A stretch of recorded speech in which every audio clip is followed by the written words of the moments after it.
Oh, Vinny. It's all you, Vinny. Come on in, brother. Appreciate you. Wow. What an introduction. Good. I am a real alcoholic who has recovered from this hopeless state of mind and body. My name is Vinny, and thank you for asking me again, Eric. Much appreciated. It's good to see so many familiar faces, some old friends, some new friends. I'm just excited. So, what a week I had. And I must say, I want to share a couple of stories, right? Um, Something that changed my life outside of the big book. And then I want to share something that just most recently happened that has me baffled. You've heard a lot of people share that when they go through their experiences, they usually the last people to see it, right? I don't know. This time I was able to see powerful and drastic changes that God has done in my life. And it's there's really no words for it. I'm going to do my best to verbalize it and explain it to you guys. So first, I want to start off what got me on this journey, right? In 2003, God struck me sober. Had nothing to do with it, right? Some of you guys already know my story. And I was sober for 7 months before I had my first sponsor. And I had my sponsor before I went to my first AA meeting. That's just my story. It's just a little different. And we went through the big book, page by page, line by line. We turned some statements into questions, and I was just going with the flow, right? Because I was in a lot of pain, emotionally and mentally, most definitely spiritually. My spirit was dead. So as 2004 came along, right, I was coming up on a year sober, and I was just finishing the third step with my sponsor. So I celebrated my first year.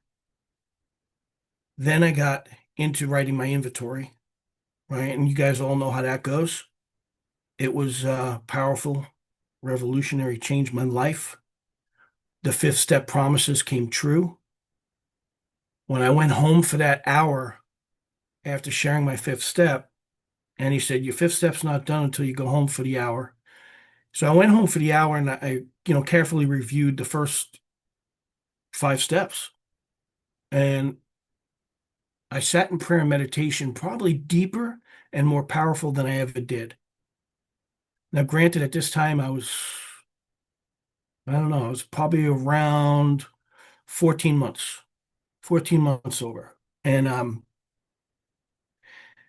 I was crying.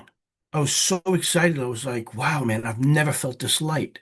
I've never felt this free. I've never felt this good. And all I did was do this book. Like, I didn't make 90 meetings in 90 days. I had two jobs. I just couldn't do it. I made probably anywhere from 2 to 4 meetings a week. And I went to very specific meetings, right? Step meetings, tradition meetings, one open share meeting. But I had a profound experience and I was just on fire. And a lot of people were calling it a pink cloud in a lot of the AA meetings I was going to. And I'm like, well, if it's a pink cloud, I'm going to stay here, right? And if we all know what the big book says, head in the clouds, but your feet firmly on the ground. My feet were firmly on the ground. I wasn't getting too big for my bridges, so to speak, but I was enjoying the ride. That I gained access to this power. Now I was trusting this power, and I really didn't understand it a whole bunch, right? And in the beginning, I just called it energy. I called it flow. That was my God's name. It was flow, the energy flow. That's it. And when I started to get more involved in the steps, I remember we were embarking on the 10th step, and he was like, you might want to seek outside of AA to open your mind to the new experience. I didn't know what he meant by that, but I prayed. God responded. I got this new job. And in that new job, my boss was a Christian, a very devout Christian. What I'm saying here is all these things aligned in such a weird way that I could not have done it on my own. So I get this new job. I'm in just finishing the 10th step, starting the 11th step with my sponsor. And I'm working with this guy, and we had a drive from Middletown, New York, all the way up to Binghamton, which is a long ride.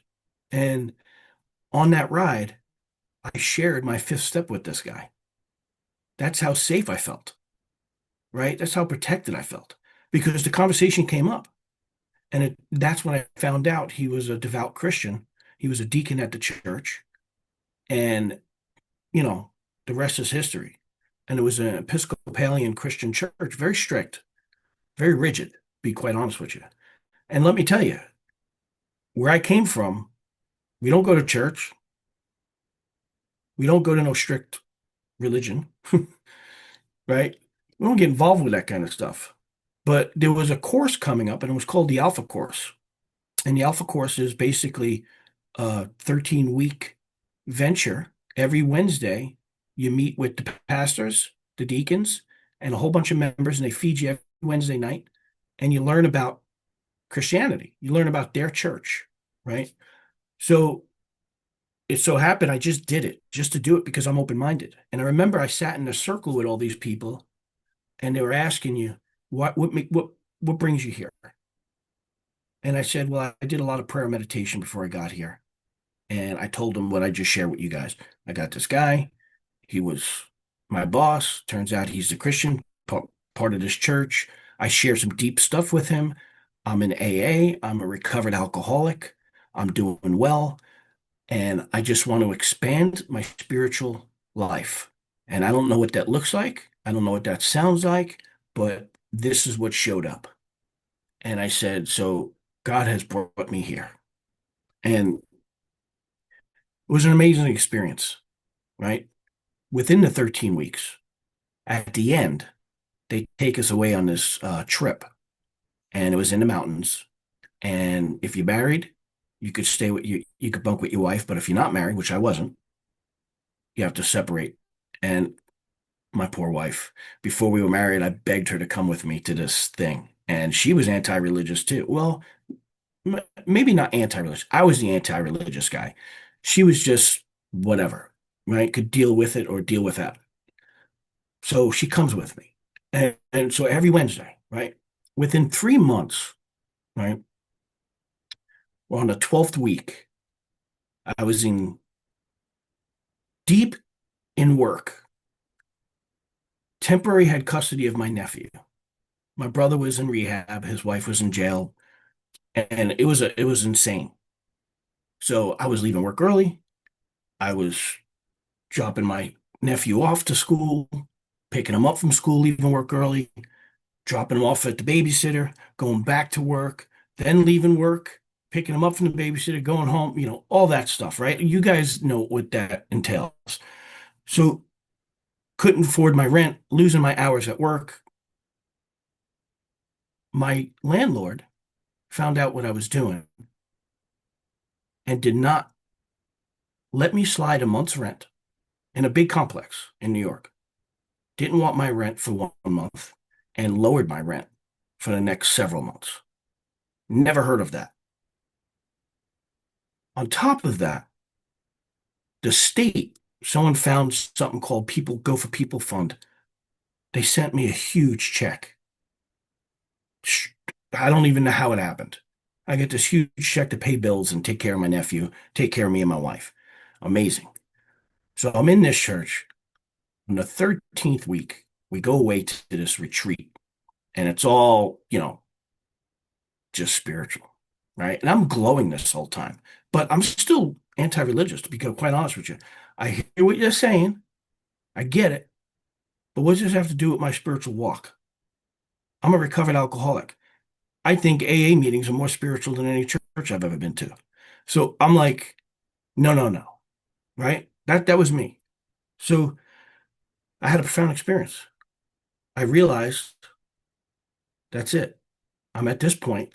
I was coming up on 2 years sober, and I engaged, proposed to my wife because of this. Had a profound experience. Was awakened to a whole new level of how I could apply the steps, how I could practice step 10, right? How I could practice step 11, not perfectly, but the best I can. Inventory, right? Sponsoring, all this stuff just enhanced it. So I was going to church every Sunday. I was getting something out of it, guys, right? And I would cry my first 6 months, and I'm talking my first 6 months every Sunday. I would be crying, just listening and crying. And the pastor came up to me one day and he says, "Man," talks to my wife Christina, says, "Vinny's a real emotional guy." And I'm looking at him, I'm like, "No, you don't even know, dude. You don't even know the half of it. I'm having an emotional, spiritual experience that I can't even put words together to explain it. God's doing something inside me that I would have never wanted." So I get through with this process, and it was amazing. Regular basis, still doing, my nephew, taking him back and forth. My brother gets out of jail. His wife gets out of rehab. They want their kid back. I did it legally. They can't just take their kid. And I told them, "You're not going to just take your kid. You have to do it legally. I'm not getting in trouble with the law. Let's all just go to court and, make this happen the right way." And he was resentful, angry, spitting venom at me and my wife every day he possibly could, abusive, um, mentally, emotionally. It was just torment. Later that year, me and my wife were planning on getting married. And my wife said, "Vin, I love your brother, but he's so sick. He's not welcome to our wedding. He cannot be there, period. And this is not up for discussion. That's if you want to marry me, he cannot be there." I was blown away because you know what AA does, guys? We forgive pretty quickly. We have to, or we stay sick. And I don't want to stay sick, right? And I'm understanding I'm dealing with a sick person. I just learning how to put up boundaries. I'm learning how to not allow him to get too close to me and my wife, right? Putting up all these different things. I'm seeking therapy. I'm talking to my pastor. I'm doing the deal. I'm sponsoring. I'm talking to my sponsor, right? I'm doing everything that's I could possibly do. Prayer meditation is through the chain. So one day, I just had it. I had it with everything. it, it- we went to court. We finally did it the right way. He got his son back, and it was done properly. We were done with court. Thank God. We got to breathe fresh air again, right? They were back on their feet. They're doing the right thing. Thank God. I'm going to work normal hours now, regular, and it's getting closer and closer to my wedding. And the conversation between me and my brother is very few and far between. Once a month, once every month, every other month, we're talking, and it's real brief. But I got to a place where I did an inventory, right? I did a very thorough inventory. I did I saw my spiritual malady. I did a revisit, as Mark Houston would say, to the first step to see where I'm at. I looked at my present day Gnosticism in step two and realized that I was just expecting my brother to be a certain way, and it was just not going to happen. And in the third step, I said, "Yeah, I take a new vow, to this prayer to help me with this relationship." So I wrote inventory and I didn't leave anything out, guys. There was like seven different resentments, seven different sheets. My sponsor worked it out with me. My grand sponsor was even working them out with me, talking to my circle. I got to a place of forgiveness, right? And I made an amends to my brother and I was free. But my wife was still angry. And I would go to work and I would do this thing where I would go to the upper building and getting prepared for truckloads going in and coming out. And I'd get on my knees and I'd pray every morning at my work. And I get on this one morning, I get on my knees and I'm praying. And I just got done reading the 11th step, right? I was doing the Upon Awakening at work. Sometimes I did it before I left work. Sometimes it's not a set routine no more. It's just a matter I have to do it. That's the way I feel, and I want to do it. So I'm doing it at work. I'm on my knees and I'm praying, and I'm like, God, I'm just getting closer to you. I feel like I'm becoming more and more reliant on you. I just don't know what to do with this wedding. I really want my brother to be there. It's family. Months have passed by. Help me. Help me figure this out. Help me just accept it. If this is the way it is, because I wouldn't accept it, right? That my wife didn't want him there. So I get off my knees on the intercom. My boss says, Vin, you got a phone call line too. I was like, all right, God, let's see what you got for me now. I brushed off my knees. I pick up the phone and it was my wife. And she's crying on the phone. She goes, Hon, I just got off the phone with your brother. He's coming to our wedding. And I know it must have been hard for you. And I was just in tears. I was in tears. I couldn't even speak. And my boss, because he's so close with us, he came running up to the building to make sure I was okay because my wife already talked to him about it. And we just started praying together, right? And the reason why I share this story, and it's not, to me, it's not that big of a deal right now. But then for somebody that's new, that's, practicing prayer meditation, that's practicing the steps out of this book, that was huge, right? This story in from my second to my third year was so paramount for me to trust God, that there really is a God, regardless of what branch or what road we're trying to get to him, right? As Mark Houston says, right, we're all going to the summit. We're all getting there. It doesn't matter. Some of them are on camel, some are on horse, some of them are on foot, right? We're all going to the same place. And I use this avenue and it rebuilt my trust and my love for God in a whole nother way. It did something to me that I could never do myself. And it was a long road. I took the long road, guys. I didn't take the quick road.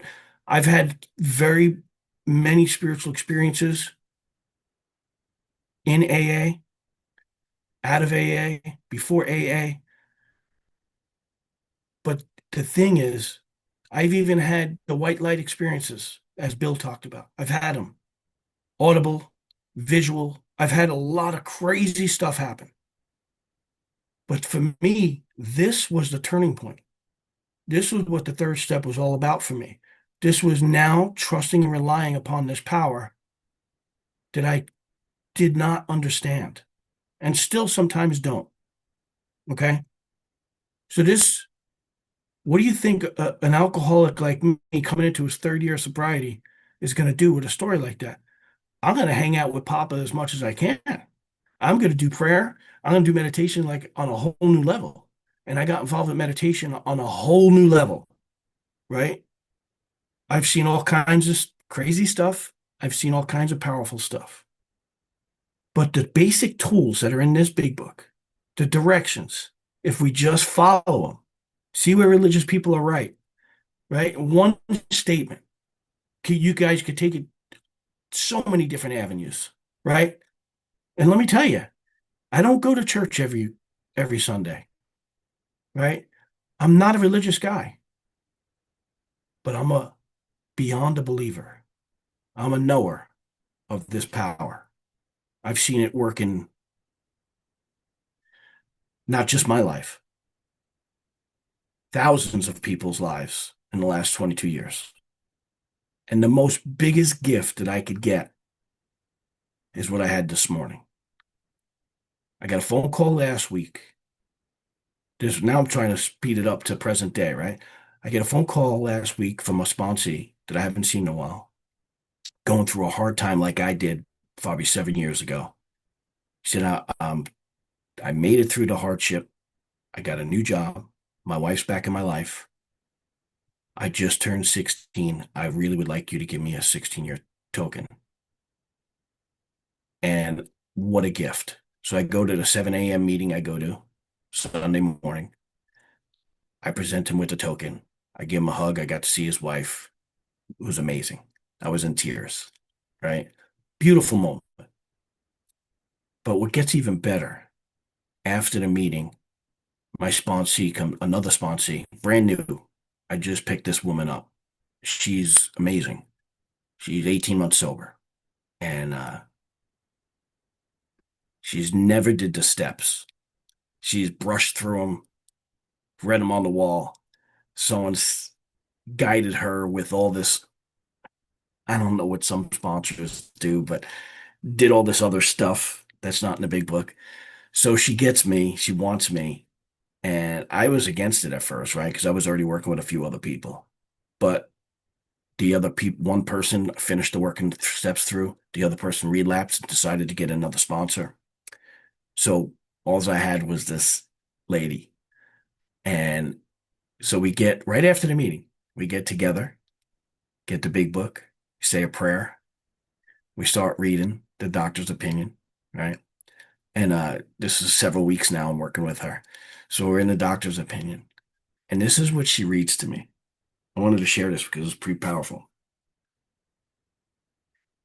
On page XXVII, right? 27, doctor's opinion.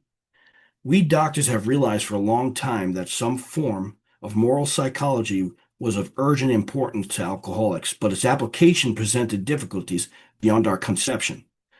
What with our ultra-modern standards, our scientific approach to everything, we are perhaps not well equipped to apply the powers of good that lie outside our synthetic knowledge. She looks at me and she says, is he talking about God? And I said, precisely. She goes, I never knew they started talking about God way before the first step even started. And I says, well, this is technically your first step, you know? And she goes, yeah, but I thought everybody's told me that I got to wait till the third step. And I said, what? Well, you're not talking to people that read the big book. And she's just like, man, I got some work to do. And she was all excited. She's like, I really want to get close to this thing. I don't understand it. And then she starts asking me all these questions. What's the difference between Jesus and Buddha? What's the difference between God? I mean, she just was like a Gatling gun, right? She was all, and I love that stuff because I'm like, this is great. You're on the seeking spot right now. Look, seek, and you will find, right? Contempt to prior investigation. There is none with her. She just wants to know. So I said, this is great. So we started talking a little bit about my belief, my knowing, my experiences. And then the whole meeting just with us, we went through the doctor's opinion and she was lit up. And me watching her get lit up, I was lit up. And I'm like, this is amazing, right? And I'm like, I'm on fire.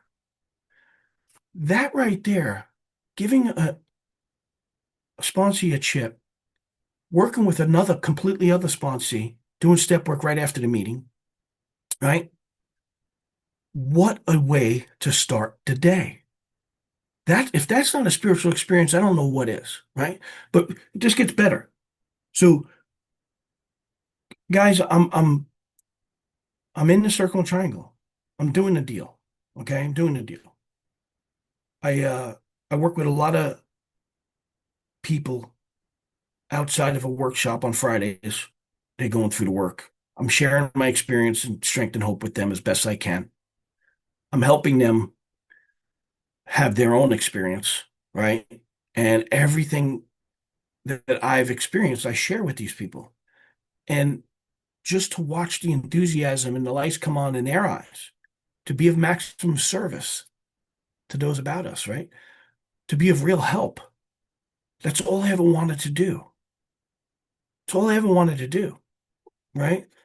And now I don't even want to be noticed to do it. I don't want to be in the limelight. I just want to see these people grow and change. I just want to see these people gain access and reliance on this power that is unbelievable. I just want to see it. And I got front row seats to it. You go through this big book, line by line, slowly, just like the preface says, just like the preface suggests, just slow. All the stories, ask, pause. Unbelievable what can happen. And not having any outside confusion about how to go through the work, right? Just precisely reading page by page, line by line, turning statements into questions, asking if that is valid to me. Do I understand it? If I don't, do I have people in my life to help me understand it? What an amazing ride this thing is, right? So, as this is all going, I'm on my second week at a new job. Okay. Some of you guys know my story. I was working with a company, a really good company for 13 years. Um, my sister died. My brother died a year after that. It was just a lot. And mentally, I wasn't at work. My ego rebuilt itself before my siblings passed away. I didn't see that workplace, right? You want to talk about present day agnosticism? I no longer needed God at work. I got to that place. Okay. I'm a veteran there. I was, you know, great at my job, really good at my job. I have a lot of good friends, still have those friends, right? I made some mistakes, like three in a row, right? The summer of 2023, I wasn't there, guys. So I had a lot going on. Wasn't paying attention, wasn't taking my job serious, had the attitude like, whatever, they're not going to fire me. I've been here for 13 years, whatever. They'll get over it. I made three more mistakes. By the time they fired me and let me go, I've made six or seven mistakes that I have no reason to. Some of them were not even my mistakes, to be quite honest with you, right? But I made mistakes. So owning my part. I did an inventory. I got to see the truth. Owning my part. I made some mistakes, but most important, what it came out in my inventory is that I had this present day agnosticism to the point where I didn't need God at work anymore. I have arrived. Okay. And you know what happens with that. I don't need to say anything. Some people could actually still stay at their job with that attitude, and some don't. But either way, it's a downward spiral. So right right before Christmas 2023, I get fired. Shock and awe, right? Whole bunch of stuff happened. I couldn't find a job until August the following summer. Got let go from that job because it was just a temporary position. Got another job, making $10 less an hour than what I was accustomed to making. Talk about humbleness, talk about just whatever, but I was so grateful to be working, right? Specifically for the benefits. And I'm going through this experience as I'm working with two other guys in the steps. And what really comes to my mind, which is very powerful, is what this young lady just said to me. Even presently today, as a doctor's opinion says, I need something other than the scientific approach. I need something outside synthetic knowledge, even today. And that looks different for some people, right? What I'm trying to get to is I just can't get another job with the same Vinny that left the last job. Something needs to change here. Something needs to change completely, right? Like, when they're talking about the sex inventory, they said most of us need an overhaul here, right? We know the difference between an overhaul and a tune-up. They're completely two different things. An overhaul is a complete rebuilding. I needed a complete rebuilding of my ego, my intellect, and my attitude. And I didn't know how it was going to happen. But I go to work grateful, right? Talk about the attitude of gratitude. And I'm saying I'm grateful, but inside I was feeling grateful. There's a difference. Internally, something has shifted in me that I did not do. I could not do it. Okay. So I'm going to this job every day, 45 minutes to an hour commute in the morning, $10 less an hour. And I'm just happy, smiling, right? And then another job pops up with more money, closer to home. So after 4 or 5 months at this job, I put my 2 weeks notice in. I got this other job. I just started now. I've been there for 2 weeks.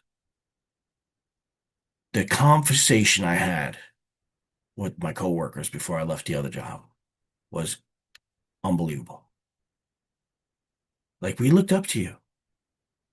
You would get us going for the day. You always had a good attitude. You always, quick to help us and always asking if I need anything. And I started to realize something's happening. Something's happening. I started to see it. And remember, I started off the beginning where I didn't usually I'm the last person to see it.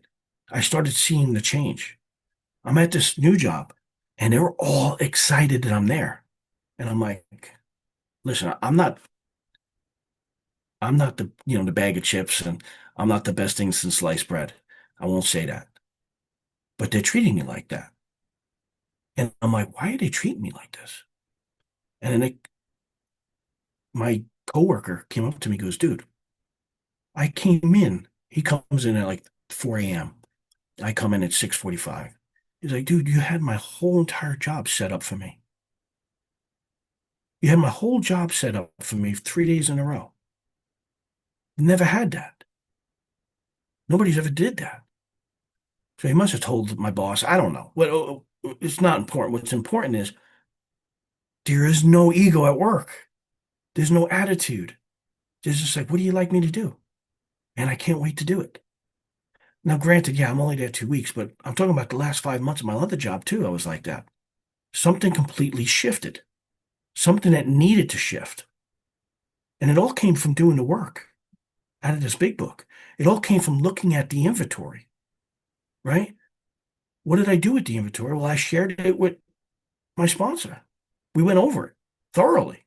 And then I remember I wasn't ready to do 6 and 7. Remember that, Pat? I wasn't ready to do 6 and 7. I'm like, no, there's something else. I'm holding on to something. I can't see it. I was frustrated. I was confused. Whatever. I don't know. It was a couple weeks. And then we did 6 and 7 together. And what an amazing experience, because that allowed me to make amends to the people I needed to make amends to finish that, to finish that out. Why? So I could become more reliant on this power. So I could utilize step 10 the way it's intended, not at the end of the night. First thing, right? There's so many keywords in the 10 step. I want to touch on it really quick because having an experience with them most recently, I got excited about it. I mean, how can you not get excited about it? Right? So on page 84, right, towards the bottom, when it talks about, our next function is to grow in understanding and effectiveness. So one is to grow, right? Because we entered the world of the spirit, right? We cleaned up the past. We cleaned up the past with God, of course. But it goes on to say, this is not an overnight matter. It should continue for a lifetime. Right there. You could highlight that, underline it, circle it, put it in quotations, staple it to your wall, tape it to your forehead, whatever you got to do. And then it says, continue to watch for selfishness, dishonesty, resentment, and fear. Continue, right? When these crop up, not if, but when, we ask God at once. That's an action word, at once, right? I love that word. So I underlined at once. So that means fast. That does not mean at night. To remove them, right? Ask at once to remove them. We discuss them with someone immediately. There's another action word, not at night.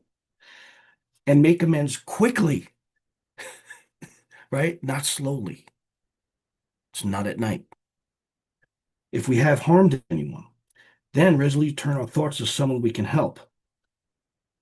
Maybe it's the person we just pissed off. Maybe it's the sponsee that's having a bad day, right? But looking at this action word, so now I'm really quick to do step 10. Like, what's going on? Where am I at? All right, Papa, let's go to the bathroom. That's my spot, right? Everybody knows that's my spot at work. I gotta go to the bathroom, gather my thoughts. What's going on? Do we need to do anything? Do we need to make any adjustments? I need your help.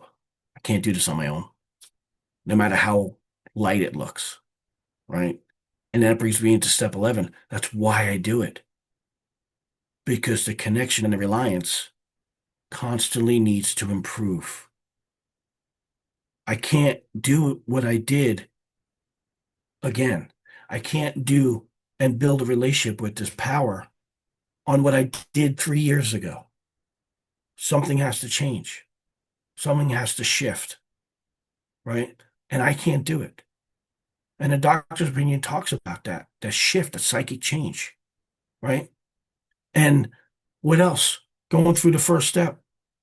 I think it's page 19. And I'm all over the place, right? But I love this stuff. You guys love this stuff. It's the big book. How can you not love it? Let me get there. Okay. No, it's not 19. I guess 22. 22 or 23. Oh, where am I at?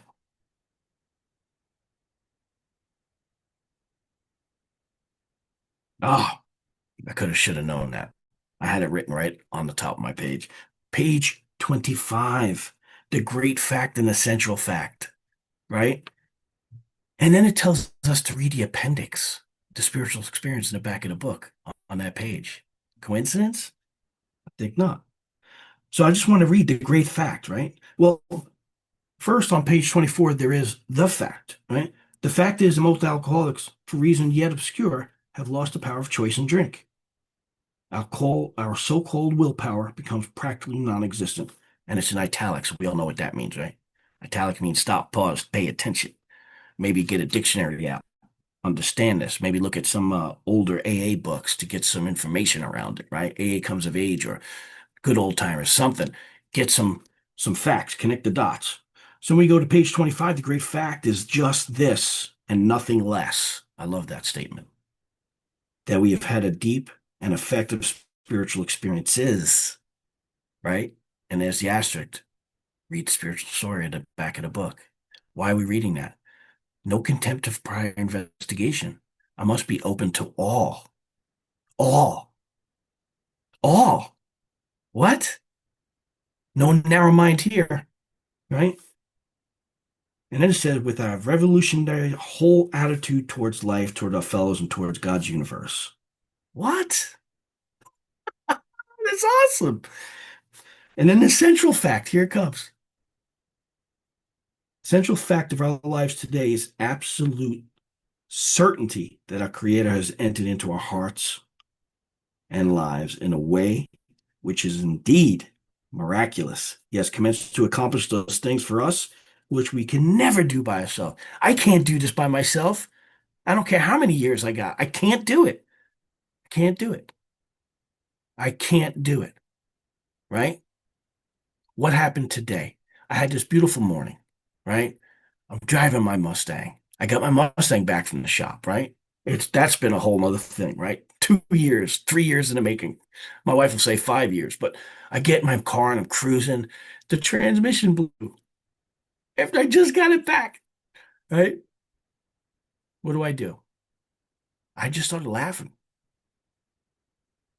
I just started laughing. Am I upset? Yeah, it's kind of a bummer. But I got this new job that I really like. I got this new sponsee that I'm really enjoying. right? I have a good group of friends.